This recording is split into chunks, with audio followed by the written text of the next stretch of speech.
Ready or Not promised a true tactical shooter brilliant game with realistic gameplay and intense decision making, the kind of immersion that fans have always asked for in an FPS game. If you fast forward though and have a look at the game state right now, it's stuck in bugs, updates are slow, and the dev communication is almost non-existent to the players.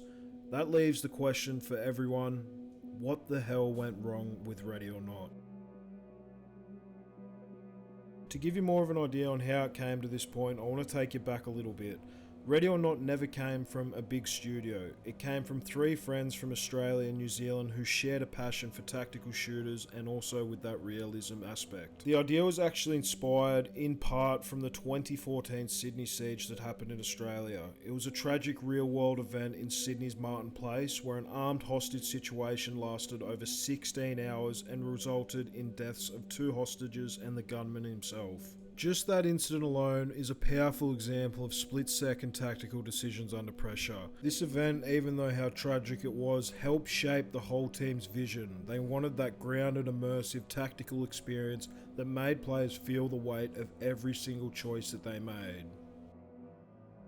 One of the developers managed to have an encounter with an executive at a food company where he was once providing IT support. The unexpected meeting led to the executive offering to fund the salaries of the 3 friends. They could quit their jobs, focus solely on building Ready or Not, and allow the developers to focus on their dream job, which was to create this amazing game. The team spent many years building mechanics and AI before finally launching into Steam Early Access in December 2021.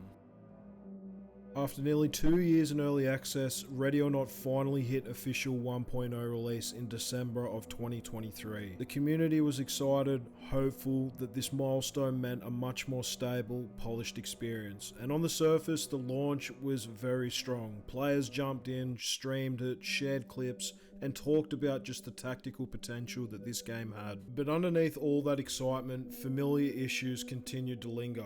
Bugs that players had hoped would be fixed before the 1.0 release were still there. The AI behaviour was still very inconsistent, there were still performance problems that remained. There were even talks from the developers that the plans for the paid DLC were being discussed before the core game was truly stable, and that really didn't sit well with long-time supporters of the game. So even though the official release was still a big moment, it was also a moment where such a loyal community starting asking questions about Void Interactive, about where their priorities really stand.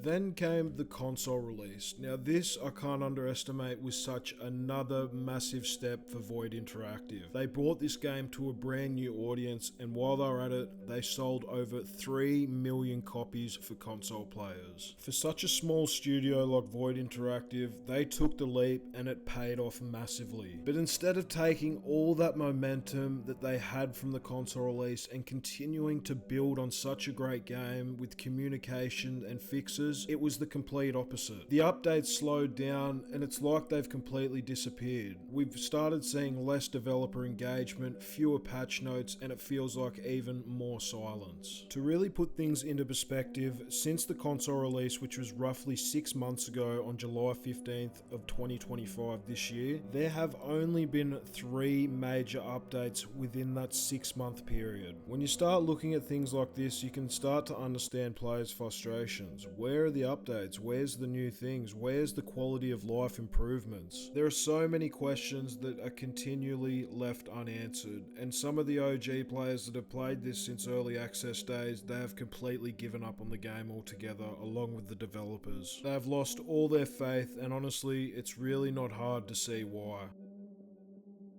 Now don't get me wrong, I'm not sitting here making this video trying to say that the game is completely broken and unplayable. The game's definitely playable and it's still definitely fun, but it still suffers from major pain points that we've continued to see across the years. The AI freezing, they ignore enemies, there's performance issues, there's missing promise features, even basic tactical tools sometimes feel so unfinished at certain times. I think the best way to sum it up right at the moment is, look, we're not asking for miracles, we just want the basics. basics. We want AI that actually reacts, stable performance, grenades that work properly, and just some real decent communication from the developers. If Void Interactive keep treading in this direction, it's going to create even more of a sour taste in players' mouths. Now look, there's no way that I'm accusing them of anything in this video. You know, I have no idea what it's like to be a game developer. I have no idea how difficult it is to do something like that as a job. But when a game like this rakes in significant revenue that's seen by so many gamers that love this game for what it is, then they continue to go quiet. Players are gonna feel abandoned.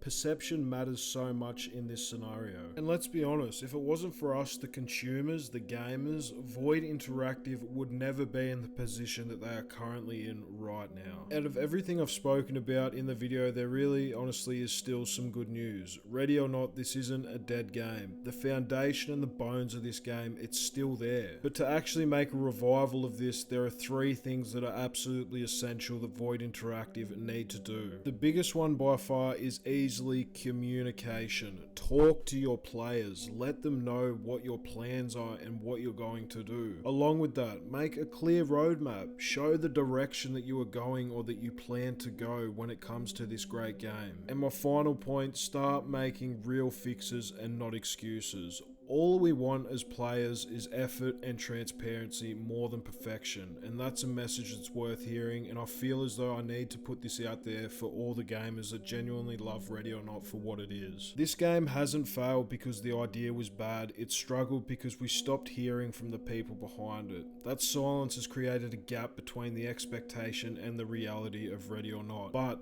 if the developers reconnect with the community, there is definitely still hope for this game. What do you think about this video? Do you agree? Do you disagree? I want to hear everything and everyone's thoughts in the comments below. If you've watched all the way through, I appreciate you so much. Thank you again, and I'll talk to you guys real soon.